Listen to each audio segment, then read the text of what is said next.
Vamos a comenzar con el capítulo 85, que sería la fisiología del deporte. Este es importante para sustentar y se entiende un poquito más al momento de que nosotros miramos el 6 y el 7, que eran los capítulos de laboratorio. Ahora bien, realmente no es necesario que uno se lea primero uno y luego el otro, porque la verdad es de que es cómo funciona, no el hecho de qué es lo que pasa a nivel de generar la contracción, sino que ya una vez dada la contracción, pues miremos entonces cómo se va a estudiar, ¿verdad? Entonces, es un capítulo relativamente bonito.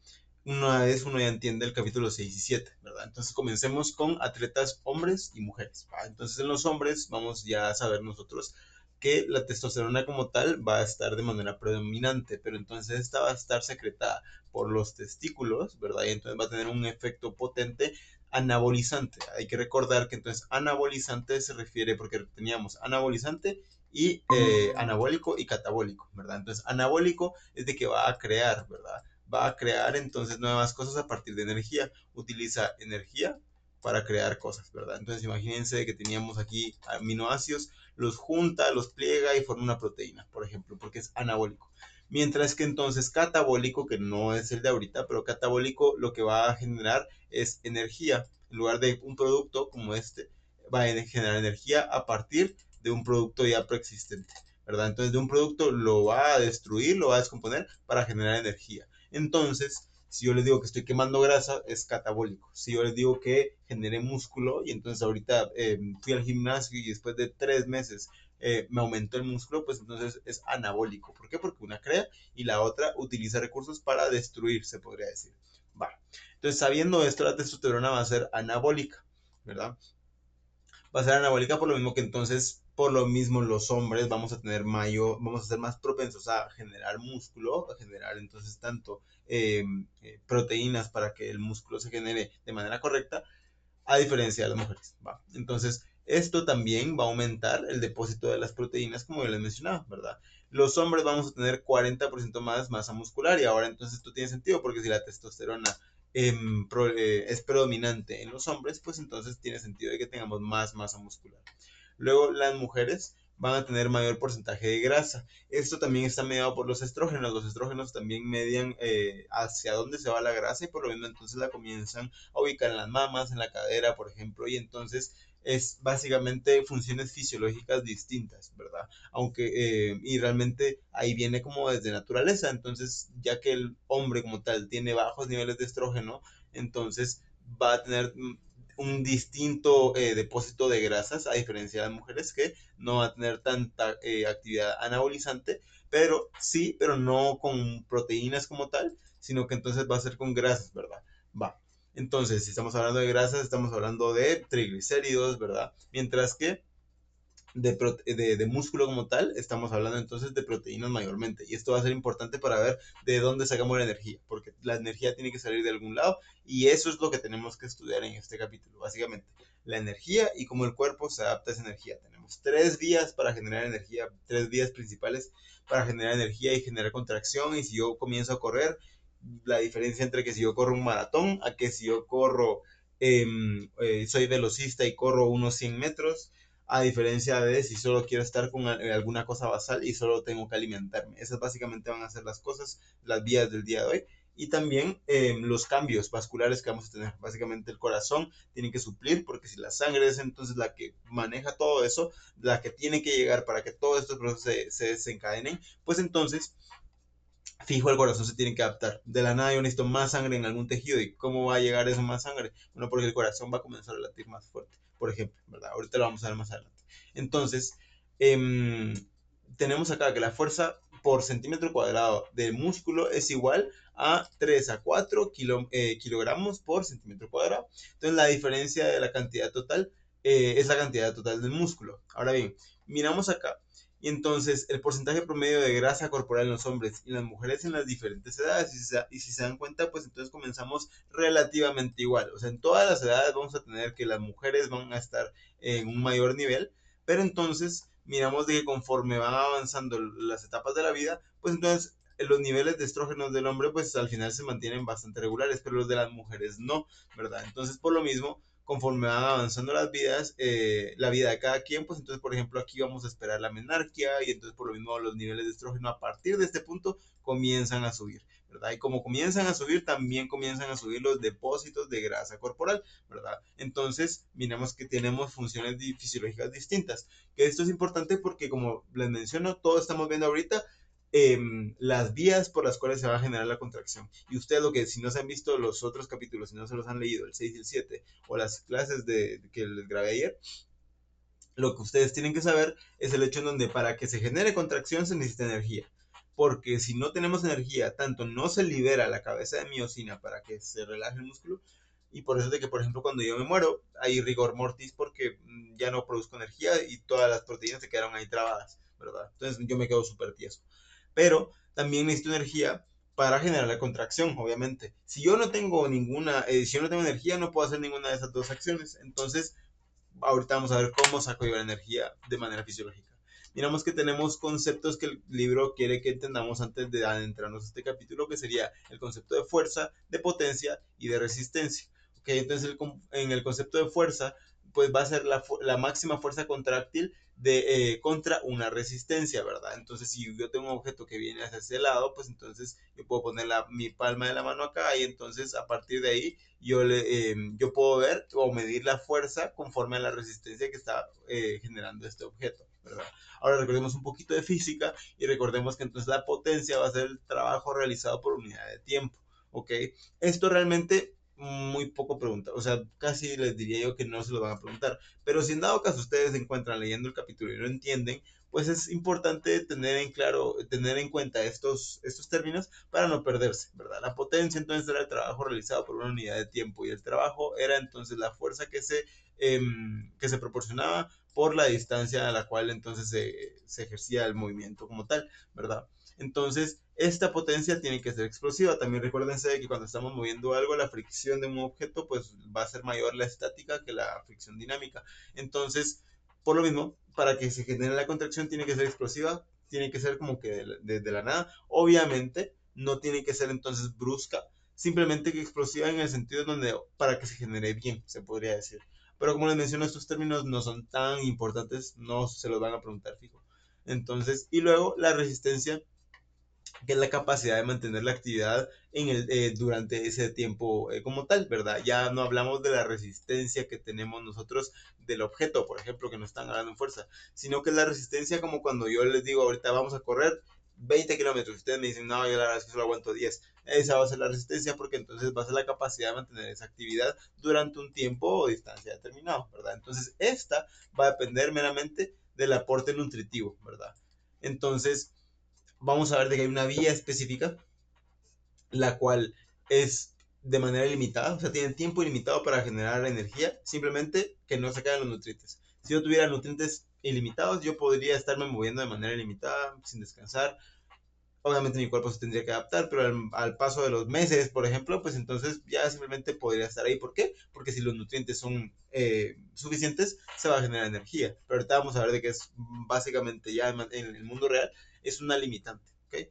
También el libro nos menciona que la fuerza de un músculo queda determinada principalmente por su tamaño. Ahorita vamos a ver también porque hay términos que sí quiero que se aprendan.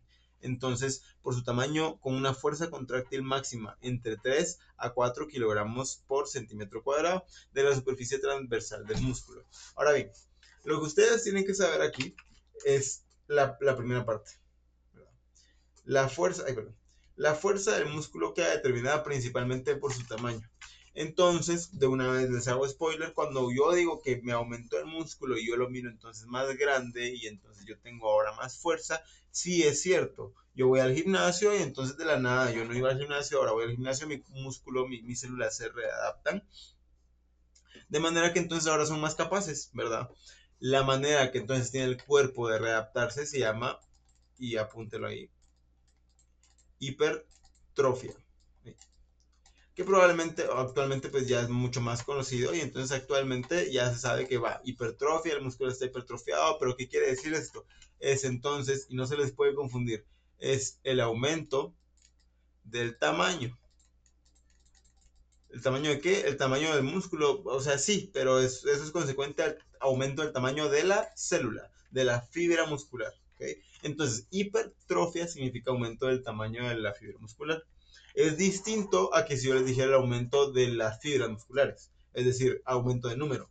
No es como que entonces yo antes tenía una fibra muscular acá y ahora tengo dos y por lo menos entonces funciona mejor. No, es literalmente una fibra muscular que actualmente si uno no hace ejercicio está delgadita y al momento que uno lo va adaptando y adaptando y adaptando, se va adaptando la célula también al momento que se pone más grande la célula y entonces es capaz de aguantar más. Ahorita vamos a ver, porque el libro literalmente lo menciona, pero lo que ustedes, porque este es el párrafo del libro como tal, lo que ustedes tienen que dar es esto, que la fuerza entonces es determinada por el tamaño. Así como habíamos visto en el diámetro de los nervios, y que si el diámetro era mayor, el nervio conducía más rápido, y si estaba milenizado, más rápido todavía, pues lo mismo acá tanto el nervio, si tiene mayor diámetro, es más eficiente, es más rápido. La fibra muscular, si tiene mayor tamaño, también es más eficiente como tal.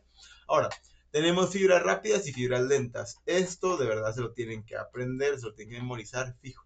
Entonces, esto primero que nada va a estar determinado genéticamente, pero de por sí ustedes van a ver que tienen músculos que están especializados en algunas cosas y otros en otras. Entonces, vamos a ver.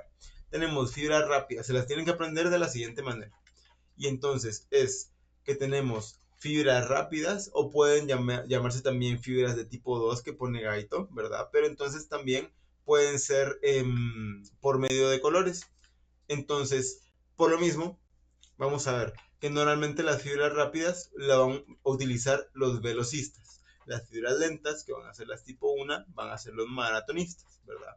Y entonces, ¿cómo vamos a ver como los medios de color? Las rápidas, ¿verdad? Vamos a ver si aquí el color, esto está aquí, sí.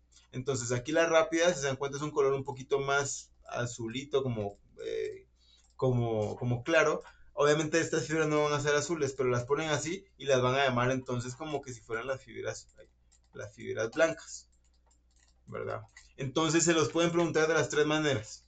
Fibras rápidas, fibras tipo 2, fibras blancas. Y entonces ustedes tienen que acordar de que esas tres van a utilizar los velocistas. Así apréndanselo, porque luego todo lo demás tiene sentido, conforme así yo me aprendo esto, ¿verdad? ¿Por qué? Porque luego tenemos las fibras lentas, que son las tipo 1, ¿verdad? Las tipo 1 entonces van a tener mucha mioglobina, y la mioglobina entonces genera el color rojo y por lo mismo van a ser las fibras rojas, ¿verdad? Y aquí cabal nos ponen esto. Entonces estas van a ser las rojas. ¿Por qué les digo esto? Porque entonces, como les digo, se les pueden preguntar de las tres maneras y se tienen que aprender las tres porque es no es lo más importante, pero es de lo más importante en el capítulo y sí lo vuelven a tocar. Incluso en anatomía les mencionan por ejemplo, la diferencia entre el gastrocnemio y el solio. El gastrocnemio normalmente ustedes lo van a conocer, pues son los gemelos los que ustedes miran en la parte de atrás de su pierna.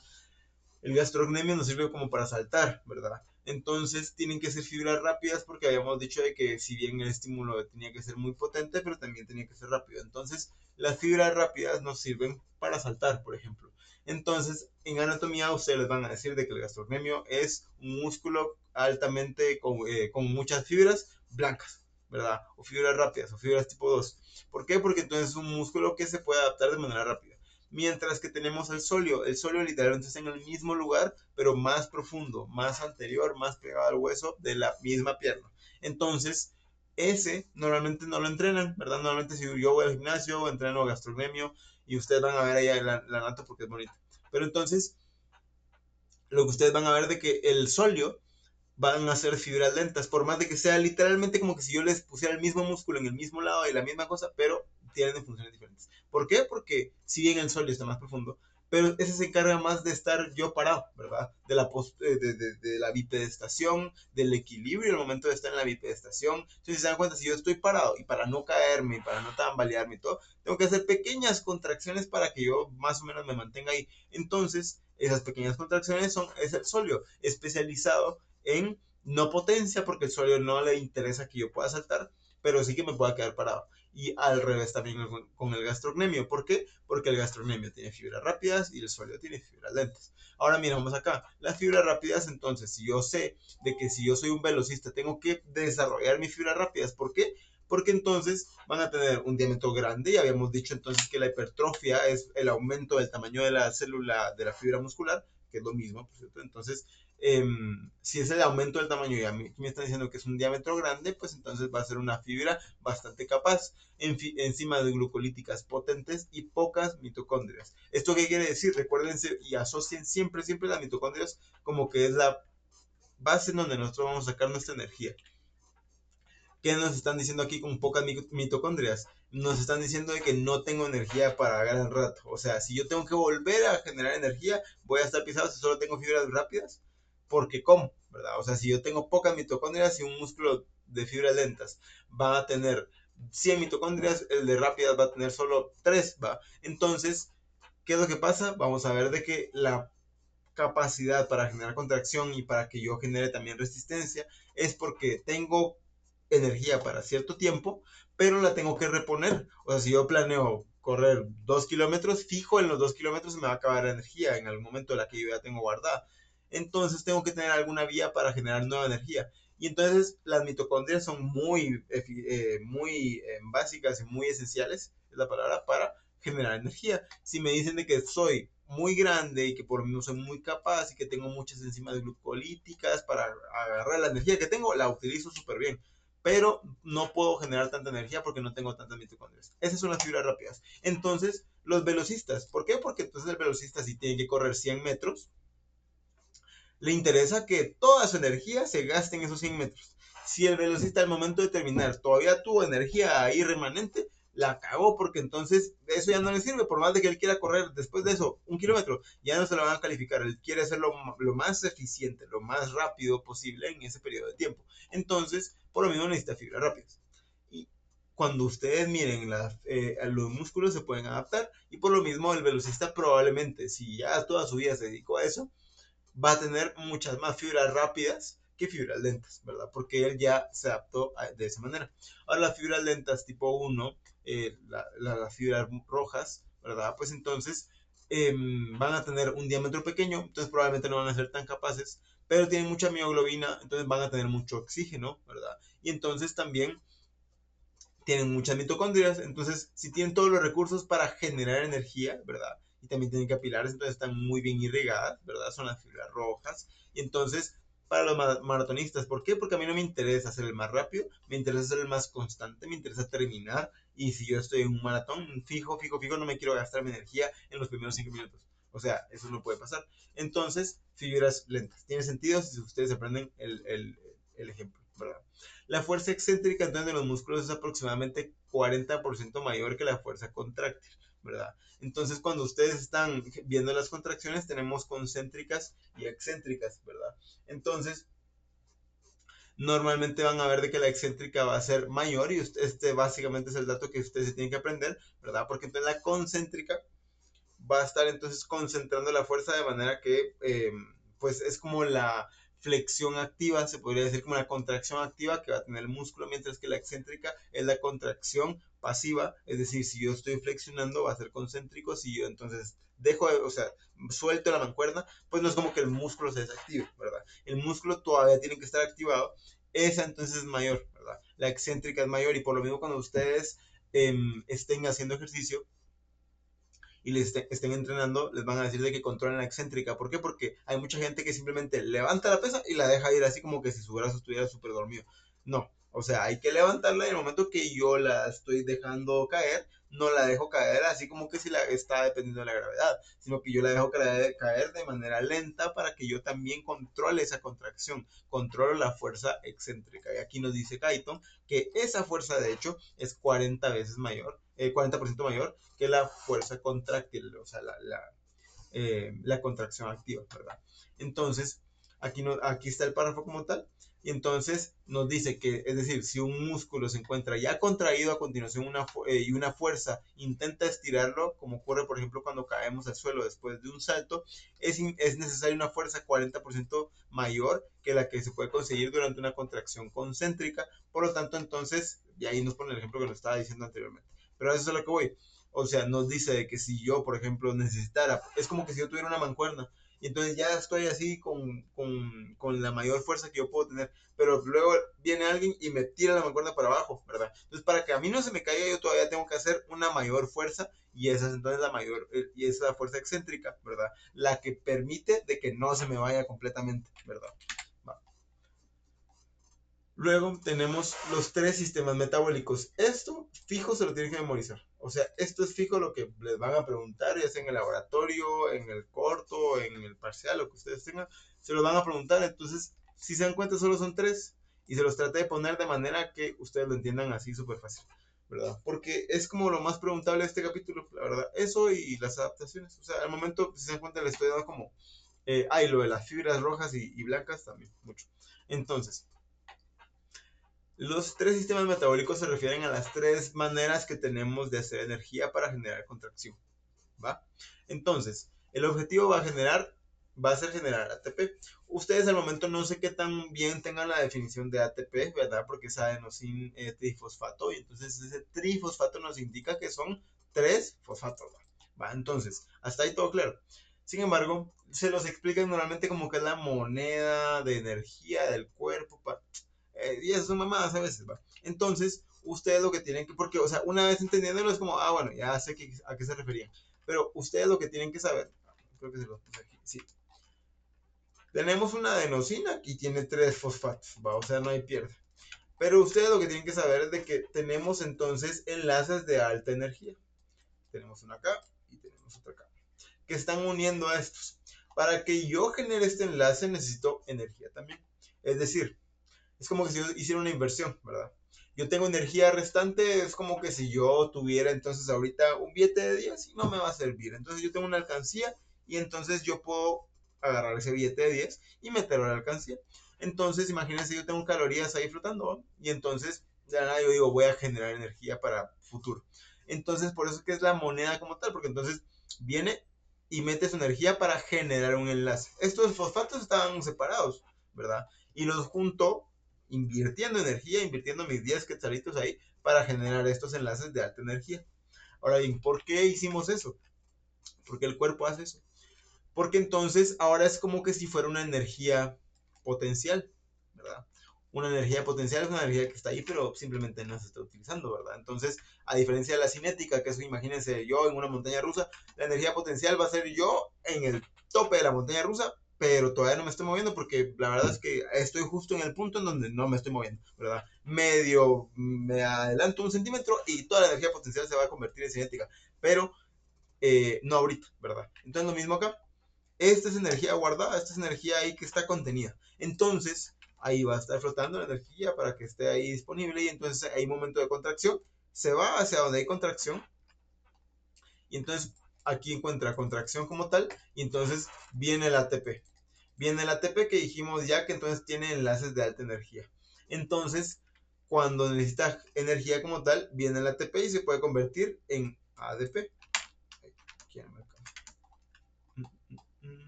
Se puede convertir en ADP.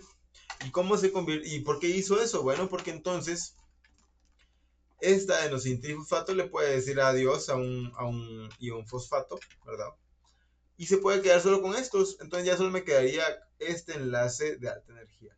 Este enlace de alta energía, ¿y por qué? Entonces, si este se liberó, es literal como cuando yo tengo esas pulseras que están apagadas, pero como de fiesta, y cuando yo las parto, libera su luz, ¿verdad? Es como una luz neón. Pues entonces lo mismo acá, lo parto, libera su energía y entonces toda la energía que estaba aquí almacenada ahora lo puedo tener. Entonces, por lo mismo, ustedes van a ver que hay una reacción química como tal y ustedes van a ver que aquí está este sustrato y que entonces viene el ATP y que lo que hizo literalmente es venir y escindir uno de sus enlaces de alta energía para dárselo para que utilicen esa energía. Va. Ahora, habiendo sabido esto y entendiendo esto como tal, sabemos, ahora ya podemos simplificar el hecho en donde el ATP es el que me va a dar la energía, ¿verdad? Va. Entonces, como es el que me va a dar la energía, ahora tenemos tres mecanismos por los cuales podemos generar energía como tal, ¿verdad? Porque el objetivo es generar este ATP como tal. Entonces tenemos el sistema fosfocreatina, el sistema de glucógeno y el sistema entonces que va a utilizar glucógeno ácido láctico, fosfocreatina, creatinina, perdón, sí. Y luego tenemos el aerobio. Esos son los tres que vamos a ver. ¿Por qué? Porque estos tres van a generar lo mismo. ATP, que luego entonces se puede convertir en ADP, que se puede convertir en AMP, ¿verdad? Entonces, adenosin trifosfato, difosfato, monofosfato, ¿verdad? Entonces, cuando es AMP, obviamente tiene una adenosina y un fosfato, por eso es de que es monofosfato, pero ya no tengo enlaces de alta energía, entonces este AMP como que, ¿saben? O sea, como que yo lo que me interesa es tener un ADP o un ATP, que esto sí me genera energía. Va, entonces, vamos a ver, primero que nada, también es muy preguntable, pienso yo, que la liberación entonces de cada radical del fosfato, es decir, ahorita cuando vimos el adenosín trifosfato ahí abajo, equivale a 7300 calorías. Eso se los pueden preguntar en el laboratorio, la verdad, solo es para memorizarse el dato, ¿verdad? Entonces cuando yo miro acá, que yo les decía el ejemplo, pum, de ATP pasé a ADP. Bueno, entonces como pasé, se liberó este y entonces me preguntan, ¿y cuánta energía se liberó? 7300 calorías. ¿Va? Primer sistema entonces, sistema de fosfocreatinina, fosfocreatina, creatinina. ¿Va? Este también se le puede llamar sistema de fosfágenos de alta energía. ¿Por qué? Porque vamos a utilizar el ATP, pero también vamos a utilizar la fosfocreatina. Una cosa importante que nos menciona el libro es de que incluso la fosfocreatina libera más energía que el ATP, simplemente que es más lento, ¿verdad? Entonces, la fosfocreatina, recordemos el dato anterior, el ATP, 7300 calorías. La fosfocreatina puede liberar hasta 10300 calorías por mol. Entonces, ustedes tienen que aprender este 10300 y este 7300, o por lo menos saber de que la fosfocreatina puede liberar más energía que el ATP. Ahora bien, ¿qué es lo que pasa? Que es más lenta, ¿verdad? O sea, para generarse fosfocreatina es mucho más lento que generarse ATP. Entonces, ¿y cómo ustedes van a decir, pero no entiendo cómo este tiene más energía? Porque también la fosfocreatina tiene enlaces de alta energía, tiene un enlace de alta energía, si no estoy mal. Entonces, ese enlace de alta energía tiene 10.300 calorías cuando se libera, ¿verdad? Ahora bien, la unión entre utilizar el ATP y utilizar la fosfocreatina se llama sistema de fosfágenos de alta energía, ¿verdad? Por eso es que en lugar de decirle sistema de fosfocreatina, creatina, le podemos decir sistema de fosfágenos porque ya sabemos de que estamos utilizando la fosfocreatina y también el ATP que está almacenado en el músculo. Ahora bien, otra cosa importante que tienen que saber es el hecho en donde las células musculares van a presentar de 2 a 4 veces más fosfocreatinina que ATP. Entonces es como que el músculo estuviera especializado, porque eso no pasa en todos los lados del cuerpo, pero el músculo está especializado en generar esta porque es la que tiene entonces mayor cantidad de energía liberada. Ahora bien, que tenga mayor cantidad de energía liberada no significa que entonces solo esa vamos a utilizar, porque como les menciono, el ATP se forma más rápido. Entonces, ¿de qué me sirve que esta solo tenga un enlace, que se forme más lenta, si el ATP al final se forma más rápido y es un poquito menos, ¿verdad? Entonces ahí se va generando el equilibrio de los fosfágenos. Va. La potencia entonces va a ser máxima al momento de los 4 moles de ATP por minuto, pero lo que ustedes tienen que saber es la duración. Esta duración sí se las pueden preguntar porque la duración es lo que va a variar en todas, ¿verdad? Además de obviamente la forma que estamos generando la energía. Entonces la duración de esta va a ser muy breve. Va a durar de 8 a 10 segundos. Ustedes se lo tienen que aprender así, hasta con los segundos. De 8 a 10 segundos, porque les van a decir, si se dan cuenta, es como de lo que van a preguntar de este capítulo fijo. Entonces, si les van a preguntar de este sistema, pues ¿qué más, qué más les van a preguntar además de esto, ¿verdad? Entonces, la duración de 8 a 10 segundos. Entonces, ¿para qué me sirve una cosa así? Por ejemplo, si yo quiero correr 100 metros planos, ¿verdad? Porque entonces, obviamente, pues van a haber otras maneras. No es como que, bueno, yo me decidí hoy a utilizar el sistema de fosfocreatina, creatinina y solo voy a tener 8 a 10 segundos de energía. No. Pero entonces, ese es como el punto máximo, ¿verdad? Entonces, por eso es de que este sistema me va a servir y es el sistema de los velocistas también, porque los velocistas van a correr 100 metros planos, van a entonces utilizar saltos, ¿verdad? Levantamiento de pesas y todo, pero todo con corta duración. Eso sí, sacándome ahí la shit por lo mismo de que es intensidad máxima, yo estoy utilizando un montón de energía, pero de corta duración. Yo no espero correr un maratón con este tipo de energía como tal, ¿verdad? Entonces aquí miramos la fosfocreatina, miramos el único enlace, pero que también es un enlace de alta energía, y por lo mismo este cuando se libera es el de 10.300 calorías, ¿verdad? Entonces tiene más, pero es más lento, ¿verdad? Más lento en generarse.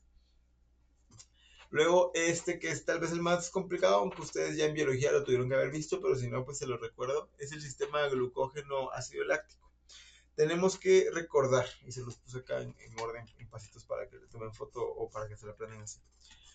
Entonces, que la glucólisis va a ser el mecanismo por el cual, y es el primer mecanismo que ustedes comienzan a ver en Bioki, y va a ser el mecanismo por el cual de manera anaerobia vamos a generar un poco de energía, ¿verdad? Entonces, la glucólisis es un proceso anaerobio, ¿verdad? No es como que la glucólisis está así de la nada y aquí se mete un oxígeno, no. Entonces, como es anaerobia, yo si no tengo oxígeno en la fibra muscular, yo la puedo generar sin problema, ¿va? La glucólisis entonces fijo se va a generar, a menos de que yo tenga algún problema externo así bien fumado, pero la glucólisis siempre la vamos a tener. Va. Pero entonces el resultado de la glucólisis van a ser dos ácidos pirúvicos, ¿verdad? También 4 moléculas de ATP por cada molécula original de glucosa, ¿verdad? Entonces hasta ahí todo bien. Sin embargo, esto normal y probablemente no va a ser suficiente. Entonces, el ácido pirúvico, esto al momento de que no hay oxígeno, va a entrar normalmente cuando sí hay oxígeno, va a entrar a las mitocondrias de las células musculares y va a reaccionar con el oxígeno y va de esa manera a producir aún más ATP, ¿verdad? Y a esto se le va a llamar como la fase oxidativa. Ustedes ya se tuvieron que ver por lo menos que les suene este tipo de cosas, ¿verdad? La fase oxidativa de la mitocondria, que básicamente es al final de la glucólisis, el ácido pirúvico va a entrar a las mitocondrias de las células musculares para al momento de reaccionar con el oxígeno forma más ATP, más de lo que ya habíamos generado, porque esto así es como que si yo trabajara bien duro y me pagan centavos, ¿verdad? Pues lo mismo acá. Este es el chiste, ¿verdad? Esto es lo que queremos hacer. Ya pasamos de anaerobia, pasamos ahora a una que sí necesita oxígeno, fijo. Pero entonces, ¿qué pasa? Imaginemos una situación en donde no hay oxígeno, ¿no? Pues esta situación que yo les estaba contando, que es lo que queremos que pase, pues no va a pasar porque necesita oxígeno para reaccionar con el ácido pirúvico. Entonces, ¿qué es lo que pasa? El ácido pirúvico se convierte en ácido láctico. Y entonces, gran parte del glucógeno, o sea, como resultado final, va a ser que gran parte del glucógeno se va a convertir, se va a terminar convirtiendo en ácido láctico, formando entonces cantidades considerables de adenosintrifosfato en el proceso sin oxígeno, ¿verdad? Va. Así literalmente lo pone Gaito.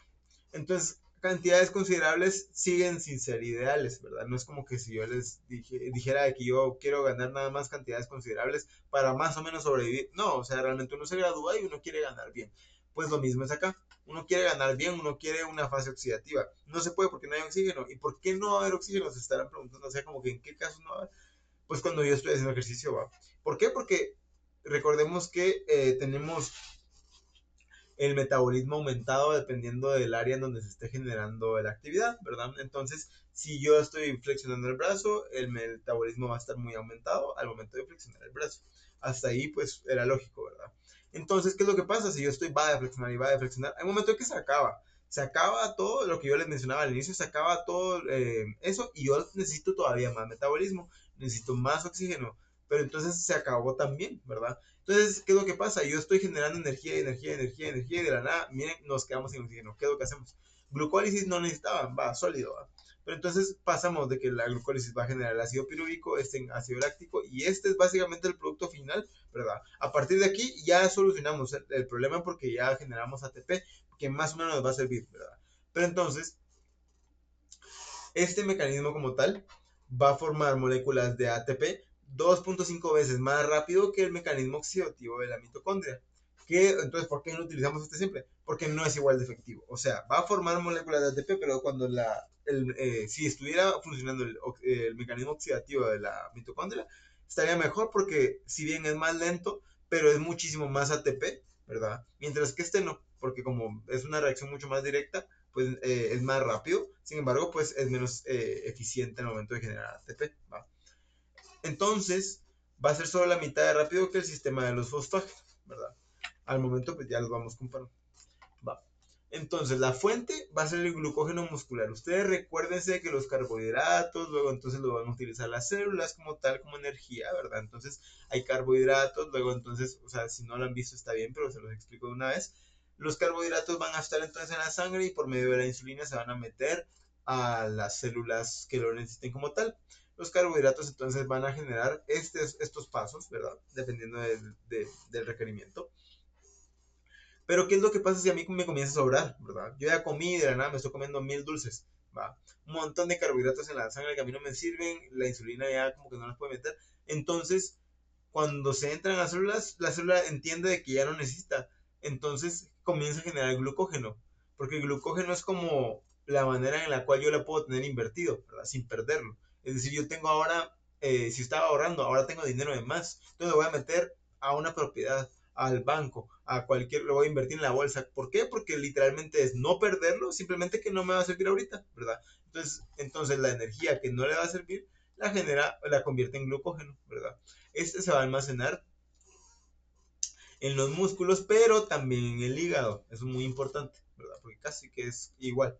Entonces, este se puede convertir de glucógeno a glucosa. Y entonces, dependiendo, pues obviamente al final el resultado siempre va a ser un ácido láctico. Pero entonces, si estamos en un proceso anaerobio, es decir, sin oxígeno, pues entonces se va a quedar como ácido láctico como tal. Este es importante también porque es el que se va a quedar acumulado en los músculos. Y ustedes si han hecho ejercicio entienden el hecho en donde yo termino de hacer ejercicio y me duele un montón las piernas, al siguiente día me duele un montón y todavía no digamos al siguiente día, ¿verdad? Porque entonces es donde mayor cantidad de ácido láctico se va a ver acumulado y el ácido láctico es lo que genera la irritación y que nos duele el músculo luego de hacer ejercicio porque no estamos acostumbrados. Ahorita lo vamos a ver más adelante. ¿Va? El sistema 2 lo que ustedes tienen que aprenderse es entender esto que les acabo de decir, pero eso es de biólogo, espero ya lo hayan entendido. La potencia también va a ser alta, pero la duración es lo que ustedes tienen que aprender porque esta va a ser la número 2, literalmente igual acá. Duración de breve a media, ya no es tan rápida como la primera, ¿verdad? La duración entonces igual apréndanselo en minutos, es de 1.3 a 1.6 minutos. Y el ejemplo entonces ahora no va a ser un maratón, no van a ser tampoco 100 metros, van a ser 400, es un punto medio, literal, ¿verdad? Va. Luego tenemos el sistema aeróbico, ese es el último, ¿verdad? Lo que nos llama la atención acá es ilimitado, duración ilimitada, pero el paréntesis es muy importante, mientras duren los nutrientes. Si yo no tengo nutrientes, no puedo tener sistema aeróbico. ¿Por qué? Por lo que yo les mencionaba anteriormente. El sistema aeróbico se va a basar en el proceso oxidativo, ¿verdad? En la fase oxidativa de la mitocondria como tal. Y entonces, si yo no tengo que utilizar para generar este sistema como tal, pues es un problema porque entonces como es dependiente de los nutrientes, pues yo funciono hasta que haya nutrientes. Y si no hay nutrientes porque la paciente no ha comido, por ejemplo, pues entonces ya no puede funcionar, ¿verdad? Ya entonces ilimitada, pero con muchos peros. ¿Pero qué nos va a servir? Para, por ejemplo, maratones, ciclismo de fondo, que entonces no, van a ser eventos muy largos, muy exigentes, y entonces ahí sí generalmente una duración ilimitada a cambio de ser dependiente de los nutrientes ayuda un montón, ¿verdad? Va. Entonces, la reconstitución del ácido láctico se va a almacenar en los tejidos, como yo les había mencionado, y entonces, el sistema aeróbico es necesario para las actividades prolongadas, ¿verdad? Aquí miramos igual el ATP, cómo están sus enlaces y todo, pero aquí miramos los tiempos entonces que pueden durar. El sistema de fosfágenos entonces habíamos dicho que de 8 a 10 segundos, ¿verdad? El sistema glucógeno ácido láctico de 1.3 a 1.6, por eso es que les menciono que se lo aprendan porque sí lo han llegado a preguntar con tiempo específico. Y también el sistema aeróbico que va a ser por tiempo limitado mientras haya nutrientes, ¿no? Siempre y cuando haya nutrientes. Luego también tenemos la comparación entonces de estos sistemas, así rapidito, pues aquí nos ponen la tabla en donde pues están los sistemas comparados dependiendo de qué sistema es mejor para qué cosa. Y entonces, revisando, pues miramos que ahora los fosfágenos, que es los primeros que habíamos dicho, van a hacer mucha fuerza, pero poco tiempo. El glucógeno ácido láctico va a hacer fuerza y velocidad media, es como el punto medio, ¿verdad? Y luego el aeróbico va a ser entonces poca aceleración y distancia infinita, ¿verdad? Va. Ahora tenemos un término que se nos atribuye como deuda de oxígeno. Esta deuda de oxígeno se puede entonces considerar como que si yo hago ejercicio un montón y ahorita yo les llego súper sudado e hiperventilado y todo, va, pues entonces yo ya estoy dejando de hacer ejercicio, o sea, yo ya dejé de hacer ejercicio y yo les digo, sí, es que acabo de hacer ejercicio, pero no es lo mismo a estoy haciendo, ¿verdad? Entonces, como acabo de hacer ejercicio, pero mi oxígeno todavía no se ha repuesto, ¿verdad? Entonces existe la deuda de oxígeno, que si lo miramos acá, el ejercicio fue nada más, este fue la parte nada más de ejercicio. Entonces, por lo mismo, luego cuando se quiere reponer el oxígeno, este fue nada más la parte de ejercicio, sin embargo el oxígeno se repone un poquito más de tiempo, miren cómo va acá y no se termina directamente, sino que pasa, ¿verdad? ¿Por qué? Por la misma deuda de oxígeno en la cual pues entonces queremos asegurar que los tejidos se perfundan de manera ideal y que entonces todos puedan generar su metabolismo correcto, ¿verdad? Va. Entonces el cuerpo va a consumir oxígeno extra tras el ejercicio, es decir, cuando yo estoy en ejercicio consumo incluso oxígeno de más, ¿verdad? Fisiológicamente. Tenemos entonces que la deuda vamos a tener una fase alactácida, que va a ser entonces rápida, va a ser la recarga, la mera recarga de ATP, fosfocreatina y oxidación de hemoglobina, de mioglobina, perdón. Mientras que la fase lactácida, pues entonces va a ser lenta, va a ser entonces la eliminación del ácido láctico acumulado.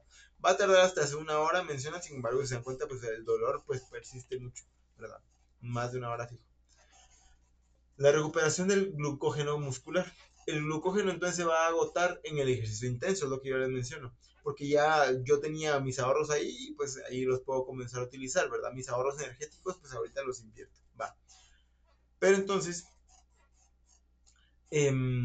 por lo mismo, la recuperación va a tardar días, específicamente hasta 48 horas. Y entonces la importancia de la dieta como tal va a ser rica en carbohidratos y recuperación completa, esperándolo en 2 días. Luego tenemos la dieta en grasa o proteica, que su recuperación mínima va a ser por lo menos 5 días. Va. Ahora bien, lo que tenemos que entender es también el orden, ¿verdad? Primero se van a quemar carbohidratos, luego se van a formar o quemar lípidos y de último, pues entonces se van a comenzar a separar las proteínas, ¿verdad? Por lo mismo que entonces ese orden, ¿verdad? Que entonces sería carbohidratos, grasas, proteínas, es muy importante de manera clínica, ¿verdad? Porque entonces tenemos que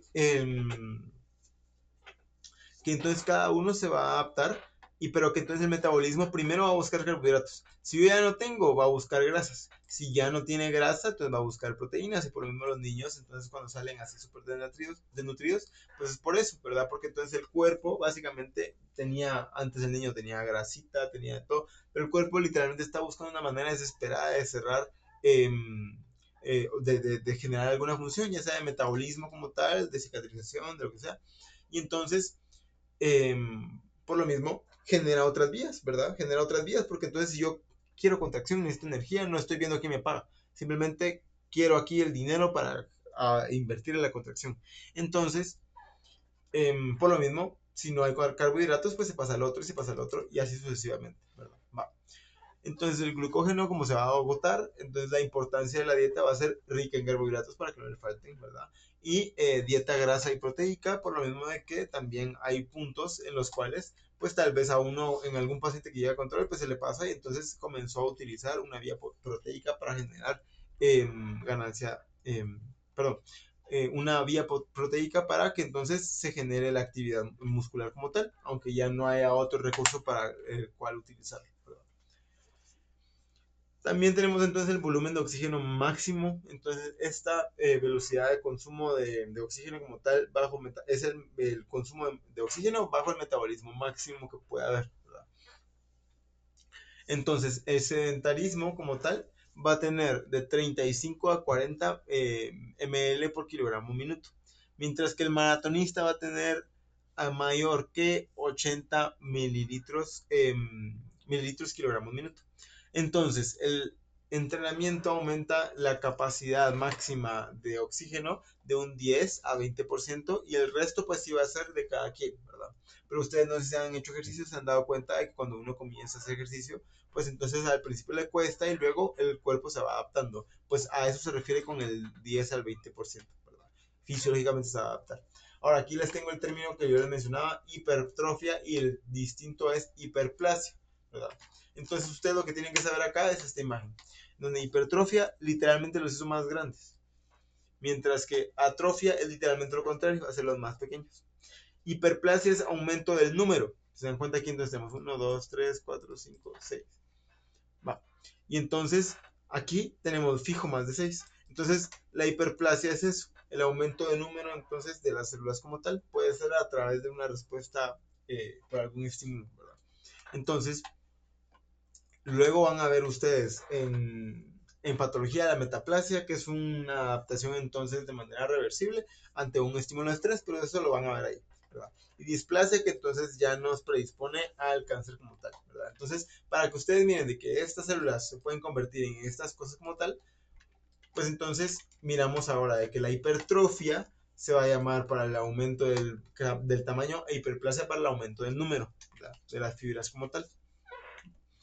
¿Esto en qué nos afecta o por qué queremos que las fibras estén hipertrofiadas? Porque entonces los cambios que van a tener las fibras hipertrofiadas son las siguientes que me pusieron acá. Por lo mismo de que tenemos un mayor número de miofibrillas proporcional al grado de hipertrofia, un aumento de hasta el 120% de las enzimas mitocondriales, un aumento de hasta el 60 al 80% de los componentes del sistema metabólico de los fosfágenos, ¿verdad? Etcétera. Entonces, por lo mismo, a esto se refieren con que sea más grande la célula en lugar de que sean más, ¿verdad? Porque de nada nos sirve que tengamos esto solo en una célula como tal, ¿verdad? Luego, ay, aquí no se puso mal. La capacidad de difusión del oxígeno como tal en reposo entonces va a ser 23 ml por minuto. Y entonces en ejercicio máximo va a ser de 64 a 80 minutos, ml por minuto, perdón. Que entonces este puede aumentar incluso el triple. La causa entonces va a ser el aumento de flujo sanguíneo pulmonar que va a perfundir todos los capilares pulmonares excepto incluso los apicales. Eh, Luego, flujo sanguíneo y gasto cardíaco. Eso es bien importante que lo sepan. Si quieren, nos adelantamos una y ahorita regresamos. Y es el hecho donde cómo se define gasto cardíaco. El gasto cardíaco entonces se va a definir por... bueno, no sé. Aquí, hay una diapositiva con eso. Pero el gasto cardíaco se va a definir por la frecuencia cardíaca y el volumen sistólico, ¿verdad? Entonces, vamos a ver acá. El volumen sistólico es el volumen que va a salir a todo el cuerpo. Y entonces la frecuencia cardíaca vamos a determinar si tiene taquicardia, bradicardia, etc. ¿verdad? Entonces, habiendo sabido eso,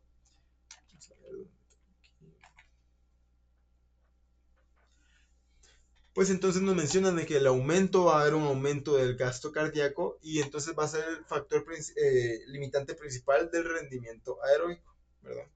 Entonces, por lo mismo sí, porque entonces ese se encarga de la perfusión. Entonces, si se encarga de la perfusión, pues entonces también nos está hablando de manera que si hay pocas contracciones del músculo del corazón, pues entonces la perfusión va a ser mala, ¿verdad? Si hay muchas, pues entonces tal vez está contrarrestando en alguna cosa, pero si no hay, pues entonces ya sería como de preocuparse porque entonces no puede haber un gasto cardíaco cero, ¿verdad? O sea, eso sí no puede existir. Entonces, el aumento del gasto cardíaco es el factor limitante principal del rendimiento aeróbico.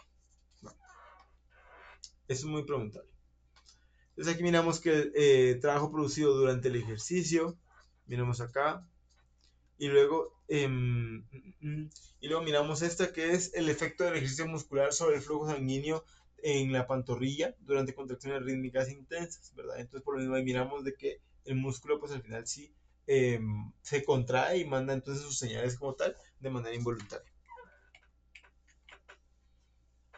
Ahora sí, el volumen sistólico versus la frecuencia. Entonces el aumento del gasto cardíaco se debe a, y son las dos cosas que yo mencionaba, ¿verdad? Aumento entonces de la frecuencia cardíaca y aumento del volumen sistólico. Y entonces el volumen sistólico va a aumentar porque el corazón se va a vaciar más completamente y entonces se va a llenar más en el retorno venoso. Ustedes que no han visto corazón, tal vez es un poco importante que lo entiendan. El hecho en donde, si aquí va a estar el corazón, imagínense. Entonces, aquí va a estar para el atrio derecho, luego entonces va a pasar a ventrículo derecho y luego se va a regresar. Y luego lo mismo acá, va a entonces venir la sangre y la va a tirar. Va. Como entonces, el segundo va a ser el que exprime la sangre hacia el cuerpo, va a ser entonces el volumen sistólico, ¿verdad? Va. Y ese entonces es el que mencionan que se va a aumentar, por lo mismo que aumenta el gasto cardíaco, significa que aumenta tanto la frecuencia como el volumen sistólico, ¿verdad? Que es el volumen que se eyecta. Miramos hipertrofia cardíaca o corazón de atleta. Esto es bien importante porque si alguna vez pasa con el doctor Torres, les va a preguntar fijo, fijo, fijo. Y entonces, porque el doctor Torres ya no da fisiología, pero sí se mantiene en el simulador.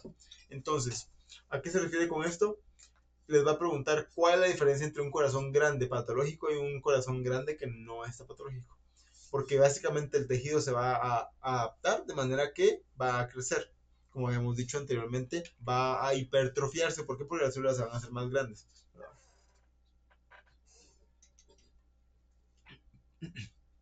Va.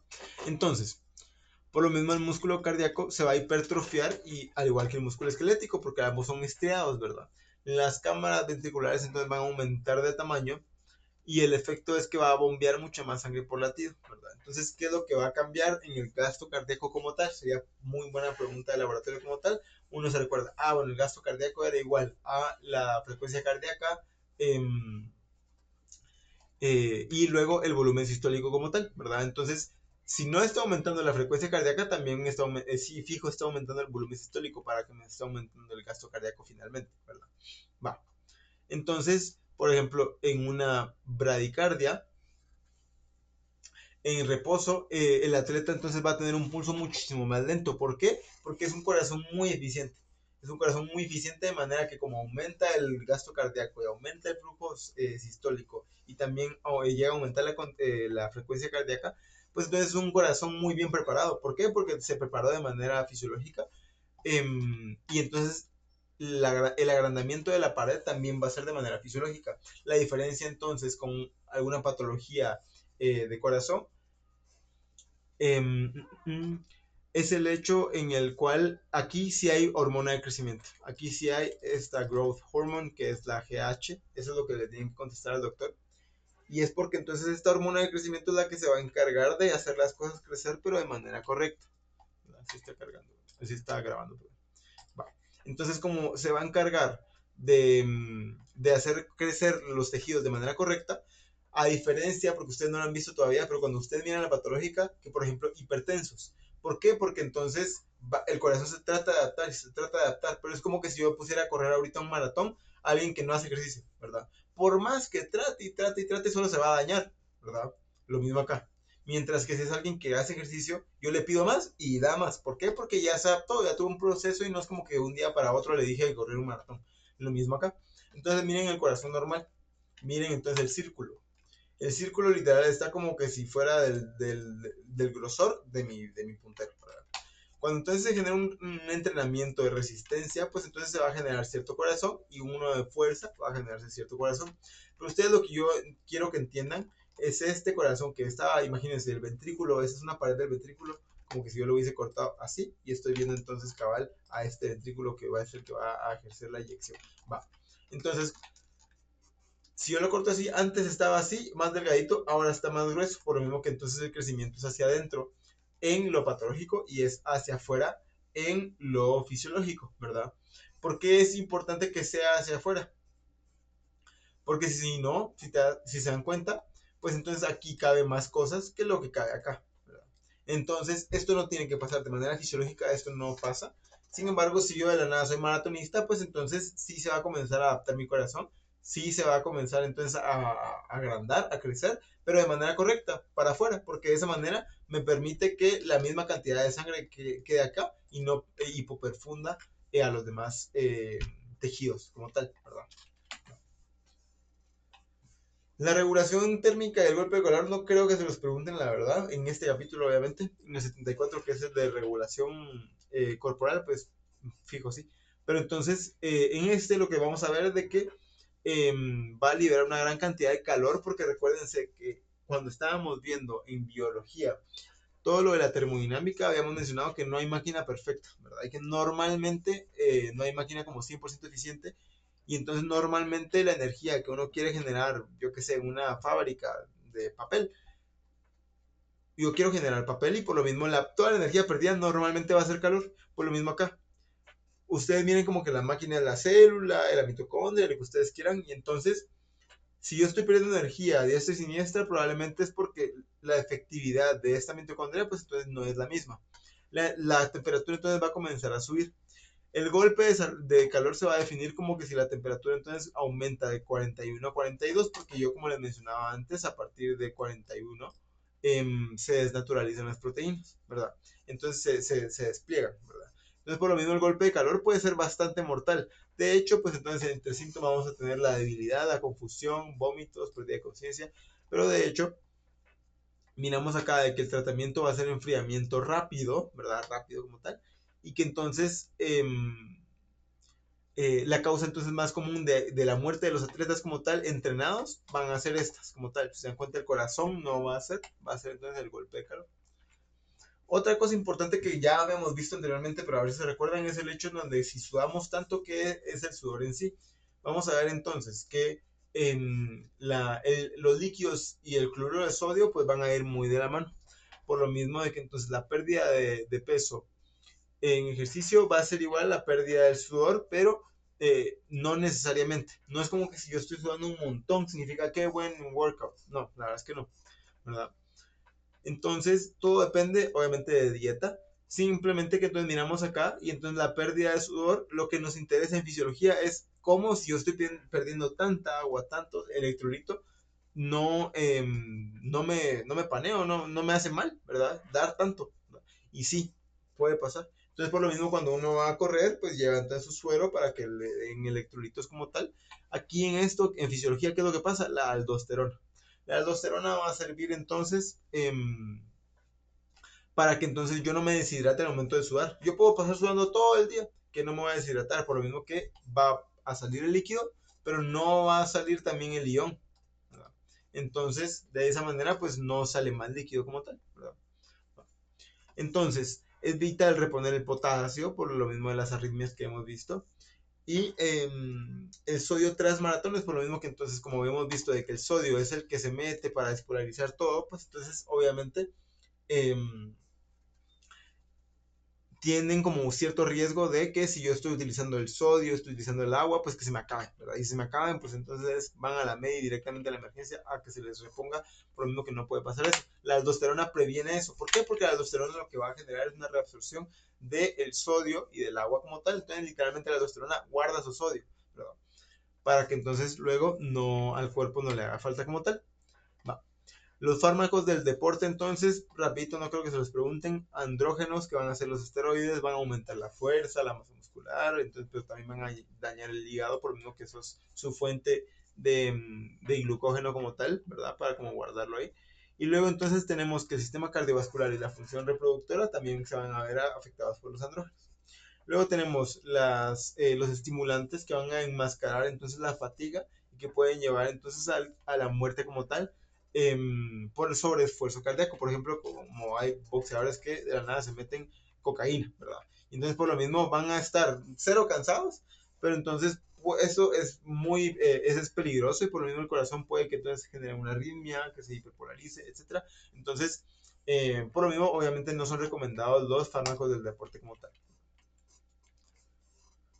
Ya casi para terminar este capítulo, buena forma física y salud, ¿verdad? Entonces el ejercicio está demostrado que prolonga vida, ¿verdad? Entonces va a reducir enfermedad cardiovascular, bajo LDL, que son entonces, si hacemos ejercicio va a bajar la LDL, que son las malas, se podría decir, porque entonces son de pequeña densidad o de poca densidad, mientras que entonces estas van a ser las de alta, ¿verdad? Que son las mejores, porque de esa manera pues tenemos un mejor control. Entonces, también va a mejorar la reserva respiratoria y cardíaca y va a reducir el riesgo de diabetes y resistencia a la insulina. Y eso entonces sería las diapositivas de este capítulo como tal. De aprender, la verdad, entender los términos, entender entonces las fibras. Estos fijos se los pueden preguntar, fibras rápidas, tipo 2 que son entonces las blancas, etcétera. O sea, todo eso se lo pueden preguntar y obviamente el entenderlo, ¿verdad? Va, luego los tres sistemas fijos tienen que saberlos, tienen que saber cómo funcionan. cada uno cuál es el que da más, porque eso sí, fijo es pregunta de examen. Entonces, estos tres sistemas, sí, fijo, son muy estudiables. Y luego la verdad es que solo de entender la fisiología como tal, ¿verdad? Aprender la diferencia entre hipertrofia y hiperplasia, y, y listo, ¿verdad? Va. Ahora bien, nos queda todavía este como tal. Solo me voy a ir a servir agua como tal. Ahorita regreso, tal vez un cafecito. Entonces, 5 minutos y continuamos con la clase. Gracias por conectarse ahorita. 5 minutos y continuamos con el otro para finalizar el día de hoy.